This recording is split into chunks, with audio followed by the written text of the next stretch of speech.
Oi, tudo bem? Sou Rafael Cataldo Siston, sócio fundador do Cataldo Siston Advogados, um escritório especializado em leilões de imóveis e direito imobiliário. Estamos há 18 anos no mercado de leilões de imóveis, já patrocinando mais de 900 arrematações com sucesso. Antes de começar o conteúdo que é sobre edital de leilão, queria que vocês se inscrevessem no canal e dá um like, quem sabe, para nosso conteúdo começar a ter alguma relevância e essa disseminação de conteúdo errado que tem por aí possa ser extirpado. Vamos lá, edital de leilão. O que é o edital de leilão? O edital de leilão, tanto no judicial como o extrajudicial, é o regimento interno da arrematação. Como dizem, é a lei da arrematação, tanto no judicial quanto no extrajudicial.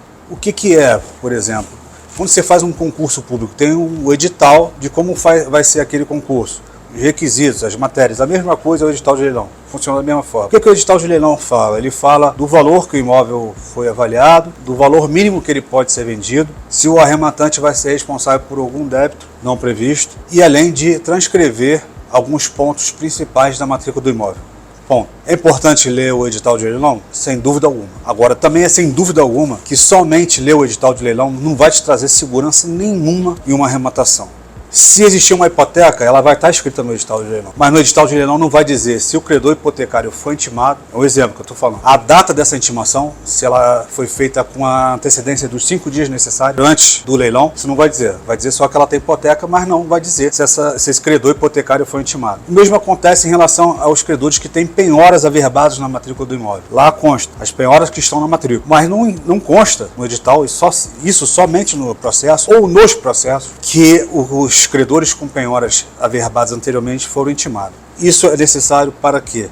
Para que você consiga ter a arrematação, ter a propriedade do imóvel depois de forma livre e desembaraçada de débitos, porque todos esses ônus que estão na matrícula do imóvel devem ser cancelados. E para serem cancelados, os credores têm que ser intimados com precedência da ato do leilão. Isso não consta no edital. Também não consta no edital o desenrolar, os atos processuais passo a passo e que desenvolveram a arrematação.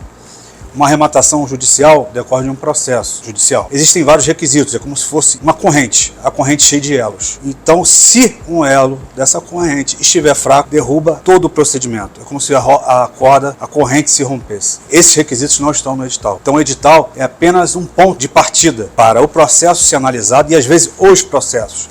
Porque quando uma pessoa deve uma dívida, geralmente ela deve outras. Então, além de ter a penhora do próprio processo que está levando o imóvel ao leilão, estou falando dos judiciais, existem as penhoras de outras dívidas. E, de repente, na maioria dos casos, olhar somente se o credor foi intimado, não resolve. Porque o valor da penhora, daquela penhora que está por trás também é relevante para saber se o arrematante vai ser responsável por algum débito. Então, às vezes, a gente tem que ir no próprio processo que originou essa penhora para saber o valor atualizado desse débito. Isso por quê? Para garantir que o arrematante não vai ser responsabilizado por débito. O que vem escrito no edital de leilão? Que o imóvel, geralmente, vai ser vendido livre de débitos de condomínio e IPTU, na forma do artigo 908 do Código de Processo Civil. Contudo, existe entendimento diverso, dizendo que, independente de estar escrito isso no edital de leilão, se tiver o valor dos débitos no edital e não for subrogado, não couber no preço da arrematação, o arrematante pode sim ser responsabilizado pelo saldo remanescente. Então, isso tudo é muito importante ser estudado antes. O edital de leilão não vai te falar isso. O edital de leilão só vai te dar os requisitos básicos de uma arrematação. Ou seja, arremate seguro, arremate estudando o processo, aliás, contratando alguém que saiba o que está fazendo. Obrigado.